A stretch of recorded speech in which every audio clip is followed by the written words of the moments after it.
성탄절은 12월 25일인데요. 예수님 이 땅에 인간의 몸을 입고 오신 날을 기념하는, 또 우리로 하여금 다시 한번 주님 오심을 감사하는 그런 절기로 우리가 보내고 있습니다.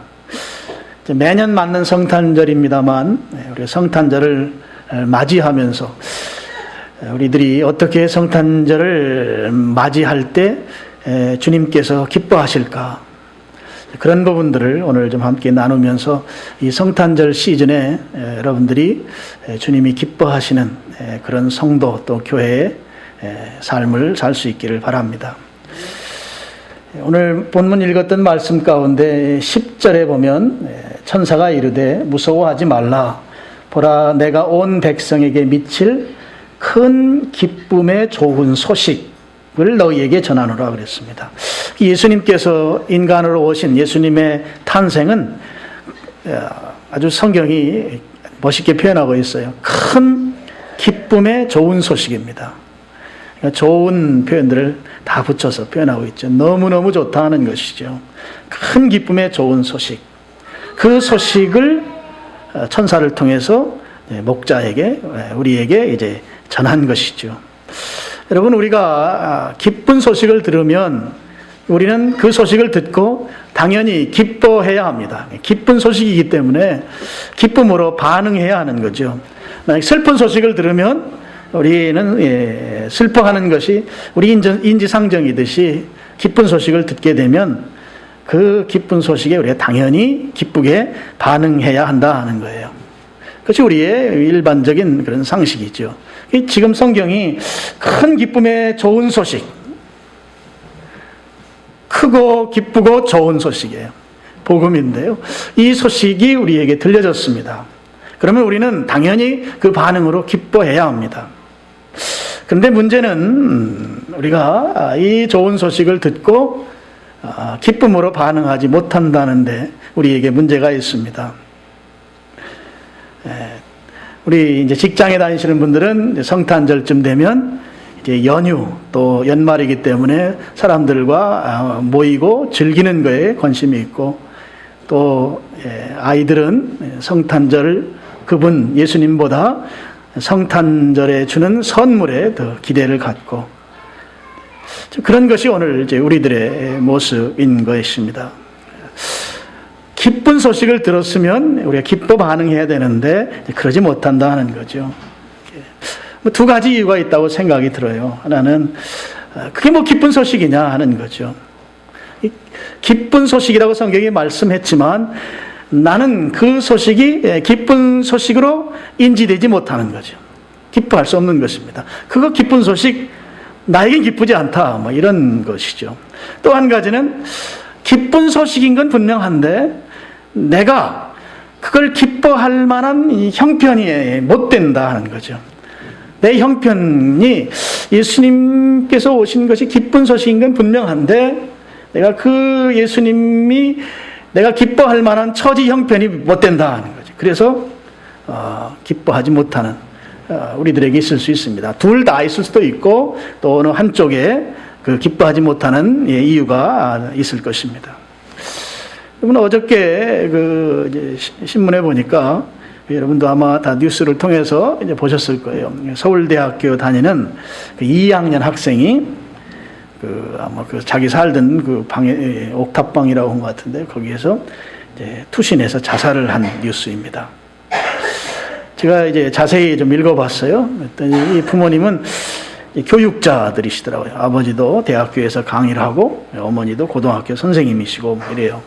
그리고 이 아이가 과학고등학교를 아주 조기 졸업할 정도로 아주 영재였습니다. 아마 제가 기억하기에 서울대학교를 다니면서도 뭐 매달 장학금을 받을 만큼 아주 특출한 그런 인재였습니다.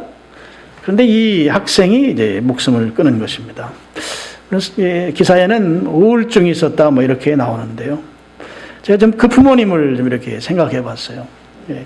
그 부모님이 과학고등학교가 아무나 들어가는 학교가 아니잖아요. 과학고등학교 들어갔을 때 부모님 굉장히 그 프라이드가 있었을 거예요. 아들에 대한 그 든든함과 자부심이 있었을 것입니다.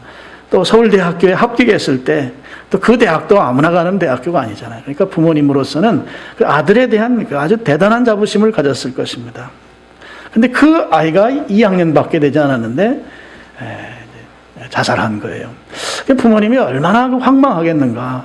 좀 얼마나 이 세상을 다 잃은 것과 같은 그런 심정이 아니겠는가. 좀 그 부모님으로서는 견딜 수 없는 그런 고통의 시간이 될 것입니다. 이 학생이 써놓은 그 유서에 그런 이야기가 있더라고요. 글도 뭐 잘 썼어요. 이제 학교 신문사에서 일도 하고 해서 잘 썼는데 유서에 부모님 이야기는 또 없더라고요. 이 출신 성분에 대한 이야기를 썼어요. 그러면서 요즘 많이 나오는 그 숟가락 이야기, 금수저, 은수저. 그러니까 부모님 잘 만나고 줄 잘 섰을 때 그걸 이제 금수저를 물고 나왔다 뭐 이런 거 우리 여러분 요즘에 많이 그 회자되는 이야기잖아요. 본인은 흙수저다 이거죠. 수저 색깔이 자기는 그 별로 인정받을 만한 그런 존재가 아니다 이런 것입니다. 그러면서 이제 물론 다른 내용들도 좀 있었지만 자살을 했습니다. 저는 그런 기사를 보면서 오늘 우리 젊은이들이 힘든데 살아가는 것이 좀 세상에 대해서 그 항체라고 할까요? 어떤 면역력이라고 할까요? 좀 세상에 대해서 그 면역이 좀 강해졌으면 좋겠다는 생각이 들어요. 어떤 똑같은 어려움을 놓고 그 어려움에 대한 반응은 좀 각기 다르죠. 좀 항체가 형성이 돼 있고 면역력이 강한 사람은 그런 어떤 어려움이 있을 때 좀 별거 아니게 이렇게 보는 이런 거 정도야 뭐 하면서 좀 넘길 수 있는 그런 사람이 있는가 하면 지금 소개한 그 엘리트 중에도 초엘리트인 이 학생처럼 세상이 불공평해 보이고 또 모순되어 보이고 그래서 그런 것을 죽어야 할 만큼 견디지 못하는 그렇게 힘들어하는 경우들도 실제적으로 오늘 우리 젊은이들 가운데 이제 있습니다. 우리 교회 우리 젊은 청년들에게 좀 부탁하는 것은 좀 세상이 젊은 시각으로 보면 좀 그 모순돼 보이고 불공평해 보이고 어떤 사람은 진짜 금수저를 물고 나온 것 같아도 좀 강한 아주 항체를 가지고 하나님 계시니까 우리는 금수저 그 이상의 하나님이 계시니까 좀 당당하게 살아갔으면 좋겠다 하는 것이 참 목회자로서의 마음입니다. 실제적으로 요즘 젊은이들에게 있어서 이제 걱정이 많지요. 저희 학교 다닐 때만 하면 뭐 대학 나오면 상당히 여기저기에서 어떤 취직을 못하는 그런 경우는 없었죠. 근데 지금은 대학교를 나와도 취직이 안 돼서 그런 이제 취준생이라고 그렇게 부르는 것 같아요. 취업준비생이라고 해서 또 공부를 해야 되고 시간을 굉장히 많은 시간을 들여야 되는 시대에 우리의 자녀들, 우리 젊은이들이 있습니다. 걱정이 많죠. 취직이 안 되니까 뭐 3포, 뭐 5포, 7포 거기다가 N포 막 이렇게 말하는. 참 이 시대에 예수님이 오셨는데 기쁜 소식인데 기쁜 소식으로 반응하지 못하게 만드는 우리 형편들이 있다 하는 거죠. 그렇다고 해서 여러분 어른 세대가 걱정이 없느냐? 또 그게 아니죠. 자식들이 잘 풀리지 않는데 부모 세대가 뭐 편할 수 없는 거죠. 부모님 세대도 자식들에 대한 걱정이 이만저만이 아닙니다. 또 연세가 드신 분들은 연세가 드신 분들대로 또 걱정이 많습니다. 이제 연세가 들수록 이제 몸에 이제 약한 부분들이 이제 불편하게 증상으로 나타나잖아요. 그럼 건강에 대한 거, 또 노후에 살아갈 걱정, 이런 것들이 또 어르신들에게는 또 있습니다. 이런 형편, 이런 사정이 예수님께서 크고 기쁘고 좋은 소식으로 우리에게 들려졌지만 우리가 그 기쁜 소식에 기쁘게 반응 못하는 그것이 오늘 우리들의 상황이 아니냐 하는 것입니다. 여러분 이럴 때 지금 내가 앞으로 나아가려고 하는데 앞이 막혀 있어요. 도무지 갈 수가 없고 길이 헷갈리고 또 꼬여 있고 이 길이 맞는 거 했는데 이 길이 아닌 것 같고 할 때 그때 우리가 지혜로운 태도를 가질 필요가 있습니다. 그럴 때 어떻게 하는 것이 지혜로운가 하면 처음에 왔던 자리로 다시 돌아가는 것입니다. 다시 가서 다시 시도하는 것이죠. 처음으로 돌아간다. 지금 마땅히 예수님께서 기쁜 소식으로 우리 이 땅에 오신 그분에 대해서 우리가 기쁨으로 반응하지 못하는 우리의 이 삶의 여러 가지 상황들, 형편들 이 속에서 그럼 우리가 어떻게 기뻐할 수 있는가? 처음 자리로 한번 다시 돌아간다는 거죠. 처음 자리로 돌아간다고 하는 것은 우리의 신앙의 원리, 신앙의 기본을 다시 점검하는 것입니다. 예수님께서 오신 것이 분명히 큰 기쁜 소식이에요. 그런데 왜 나는 무덤덤할까? 나는 왜 그것이 기쁨이 되지 아니할까? 그럴 때 지금 이 상황에서 내 생각과 내 삶을 처음으로 한번 돌려보자 하는 것이죠. 기본, 원리로 한번 돌아가 보자 하는 것입니다. 그 원리로 돌아간다고 할 때, 우리가 예수님이 이 땅에 오실 때 그 오신 소식을 큰 기쁨의 좋은 소식이라 했는데 나는 지금 그거에 무덤덤하단 말이죠. 그럼 이게 뭐가 문제잖아요. 그러면 이제 처음으로 돌아간다. 그랬을 때 우리가 이런 질문을 만들 수 있습니다. 예수님께서 이 땅에 오신 이유가 무엇인가 하는 거예요. 이게 처음입니다. 예수님께서 이 땅에 오신 목적이 무엇이냐 하는 것이죠. 예수님이 이 땅에 오신 이유를 좀 우리가 살펴보는 데서부터 다시 출발해야 한다는 것입니다. 요한복음 10장 10절 우리 스크린 한번 보여주시겠습니다. 여러분 잘 아는 말씀인데요. 여기에서 예수님께서 이 땅에 오신 목적을 이렇게 설명하고 있습니다. 도둑과 예수님을 이제 대조해서 설명하는데요. 예수님은 우선 도둑이 아니시다. 손해를 입히거나 폐해를 끼치거나 어려움을 주는 그런 분은 아니시다. 예수님이 오신 목적은 양으로 생명을 얻게 하고 또 더 풍성히 얻게 하시려는 것이다. 생명을 얻게 하고 더 풍성히 얻게 하려고 예수님 오셨다는 겁니다. 요한복음 10장 10절에서 아주 중요한 포인트가 예수님이 오신 목적, 예수님이 이 땅에 인간의 몸을 입고 오신 이유, 그 무엇인가 하면 생명을 얻게 하려고 오셨다는 거예요. 생명을 얻게 하려고.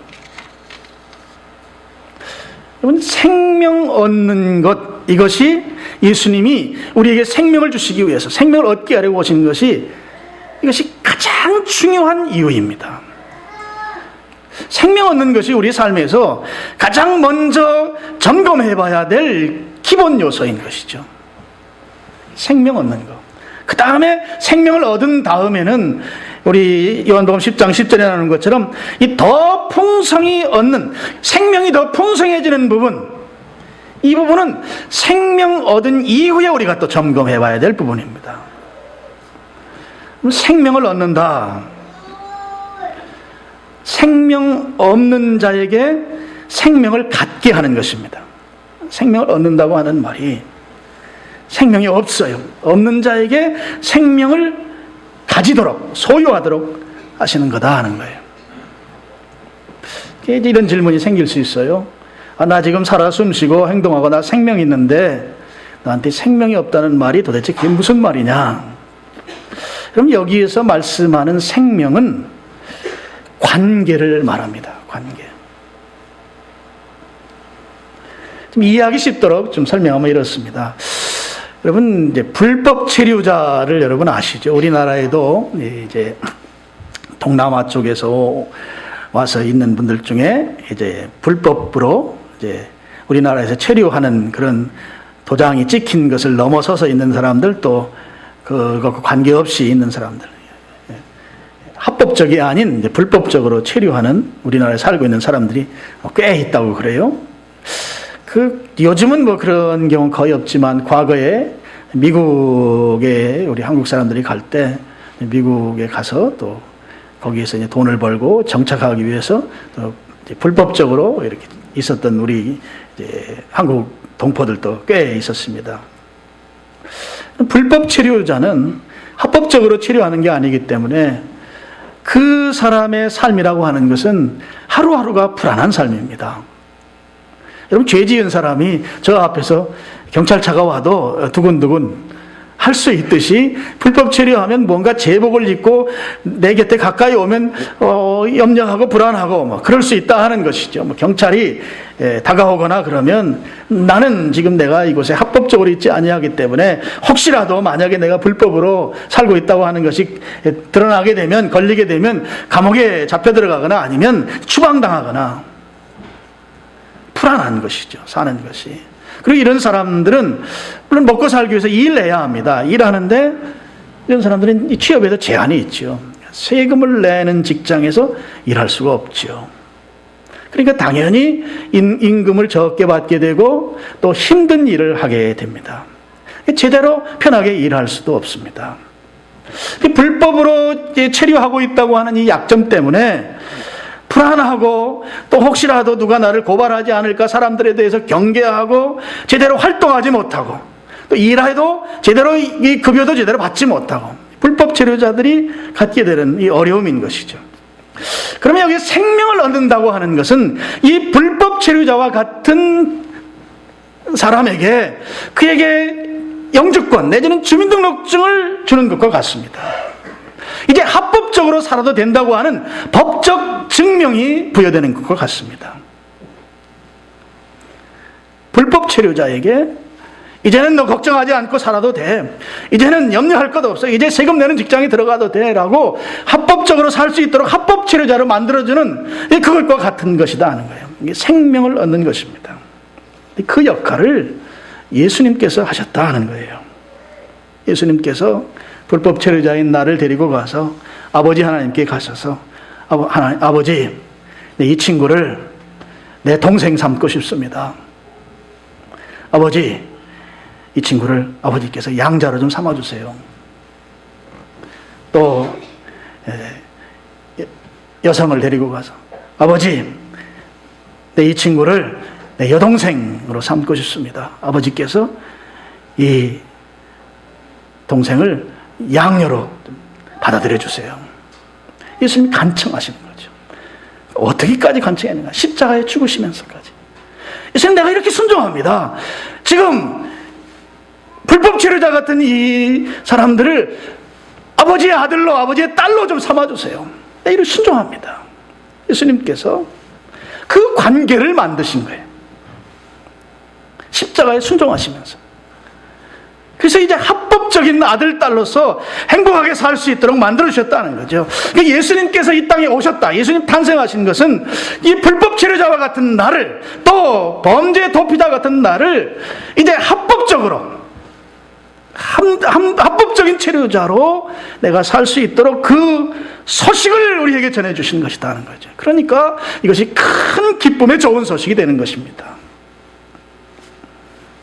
아버지의 딸이 되고 아버지의 아들이 되어서 지금까지는 국적 없이 관계 없이 그냥 불법적으로 살다가 혹시 잡혀가면 어떻게 할까 불안과 염려 속에 살던 내가 이제는 합법적으로 당당하게 나는 아버지의 아들입니다.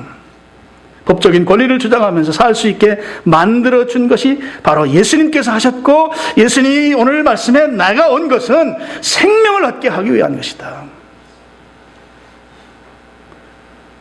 합법적 체류자로 만들어준, 아버지의 아들, 아버지의 딸 만들어주신 그거 위해서 예수님 오셨다 하는 것이죠.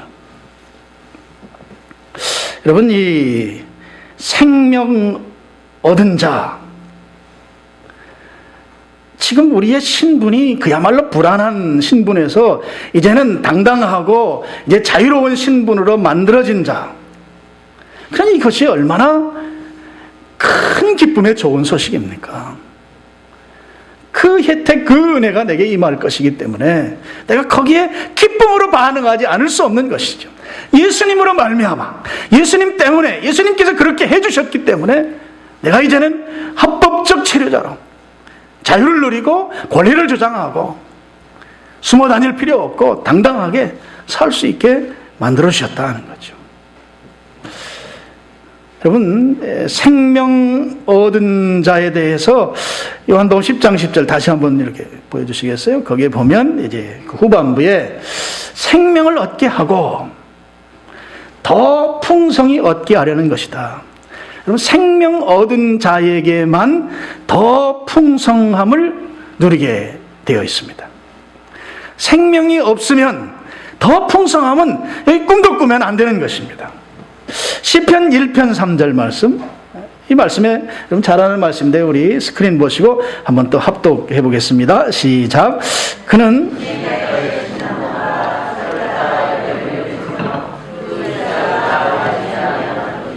그가 하는 모든 일이 다 형통하리로다. 이 말씀을 생명 얻는 것과 견주어서 설명을 하면, 생명 얻는 것은 메마른 땅에 있던 나무를 시냇가로 옮겨 심는 것과 같습니다.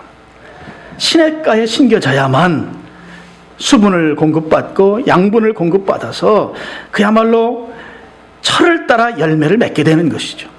메마르고 건조한 땅에서는 잎사귀를 풍성하게 맺을 수가 없는 것이죠. 그래서 지금 생명을 얻는다라고 하는 것은 예수님으로 말미암아 메마른 땅에 있던 이 한 그루 나무가 시냇가로 옮겨 심어지는 것이다. 시냇가로 옮겨 심겨지면 이제 그때부터는 철을 따라 열매를 맺게 되어 있다 하는 것이죠. 그래서 여러분 시편 1편 3절 말미에 그렇게 표현하고 있잖아요. 그가 하는 모든 일이 다 형통하리로다. 생명의 문제가 해결되었을 때 철을 따라 열매를 맺을 수 있습니다. 생명의 문제가 해결되었을 때 형통한 삶이 우리에게 주어지는 것이다 하는 거예요. 이건 순서가 바뀔 수가 없습니다. 그래서 여러분, 삶이 힘들고 그래서 이 기쁜 소식이 기쁜 소식으로 내게 접수되지 아니할 때 기본으로 돌아가서, 원리로 돌아가서 이 생명 문제를 한번 점검해 봐야 합니다. 내가 정말 예수 그리스도로 말미암아 아버지와 관계가 형성이 되어 있는가? 그것이 전제될 때 그 다음 우리의 삶에 있는 모든 일이 다 형통해지는 그 은혜가 그 다음에 주어지는 것이다 하는 거예요. 꼬이고 어렵고 답답하고 힘들면 생명을 얻었는지, 생명이 내게 있는지 주어졌는지 이걸 먼저 검토해야 한다는 거죠. 우리 누가복음 2장으로 다시 오셔서 하나 더 살펴볼 것은, 여러분, 이 큰 기쁨의 좋은 소식, 이 소식을 누가 제일 먼저 들었는가 하는 거죠. 8절 보겠습니다. 누가복음 2장 8절. 그 지역의 목자들이 밤에 밖에서 자기 양떼를 지키더니 그랬습니다. 이 소식을 먼저 들은 사람들은 밖에서 양을 지키던 목자들이었습니다. 예수님께서 이 땅에 인간으로 오실 때 대낮에 출생하지 아니하시고 다들 잠자는 한밤중에 이 땅에 오셨습니다. 그래서 우리가 고요한 밤, 거룩한 밤 부르는 것도 이제 그런 것이죠. 근데 여러분, 이 시간에 오늘날이야 24시간 편의점도 있고 24시간 다 생활이 돌아가고 도심에서는 특별히 그렇습니다만, 고대에 한밤중에 잠을 안 자는 사람들, 한밤중에 깨어서 일해야 하는 사람들은 사회적 신분이 낮은 사람들이었습니다. 사회적으로 좀 잘 나가고 뭔가 좀 여유가 있는 사람들은 그 시간에 다 잠잘 수 있는데, 이 한밤중에 일해야 되는 사람들은 당시에도 사회적 신분이 낮은 사람들이었다 하는 것이죠. 양치는 사람들이 이렇게 잘 나가는 그런 사람들은 아니었다 하는 거예요. 예수님께서 밤에 오셨어요. 물론 이것이 상징하는 의미는 빛으로 오신 주님께서 이 어둠의 세상에 오셨다고 하는 그런 상징도 있습니다만, 오늘 밤에 오셔서 그 밤에 깨어있는 자들에게 그 소식을 전했다고 하는 것은 이 예수님이 낮은 자, 천한 자, 인정받지 못하는 자, 따돌림 당하는 자, 소외된 자, 욕먹는 자, 이런 자들에게 주님께서 먼저 그 소식을 들려주셨다. 이것이 얼마나 감사하고 고마운 일인지 모릅니다. 나같이 부족한 자, 나같이 미천한 자에게 먼저 오셨다 하는 것이죠. 먼저 이 기쁜 소식을 먼저 전해주셨다 하는 거예요. 우리 연분홍 자매가 얼마 전에 결혼했잖아요. 네, 저 미사 강변지구에 그 장기 전세 주택에 당첨이 됐대요. 근데 당첨되고 나서 목사님, 저 축하해 주세요. 장기 전세 주택 당첨됐어요. 그래서 제가 그래 축하한다고 막 문자를 보냈어요. 기쁜 소식이 있으면 먼저 전해주고 싶은 사람이 이제 저도 거기에 포함된 거예요. 그래서 이 분홍이가 그래도 나를 꽤 생각하고 있구나, 뭐 이렇게 제가 생각하면서 좋아하면서 동시에 좋은 소식이 있으면 먼저 전해주고 싶은 사람이 있는 거예요. 먼저 전해주고 싶은 사람이. 자녀들 같으면 엄마나 아빠에게 먼저 전해주고 싶은 거죠. 예수님이 이 땅에 오신 이 기쁜 소식을 먼저 전해준 사람이 누구예요? 사회적으로 약자들이에요. 사회적 신분이 낮은 사람들이에요. 오늘 우리가 이 사실 때문에 힘을 얻을 수 있기를 바랍니다. 나같이 천하고 미천한 자, 별 볼 일 없는 자, 주님의 생각에 우선순위에 놓으시고 우리를 향해서 먼저 말씀해 주시고 먼저 좋은 소식 전해 주시는 그분, 얼마나 감격스럽고 고마운지 모르겠습니다. 여러분, 이제 성탄절 우리가 해마다 맞이하는데요. 성탄절은 하나님 아버지께, 예수님께 감사와 경배를 드리는 절기입니다. 나에게 살 길을 주셨잖아요.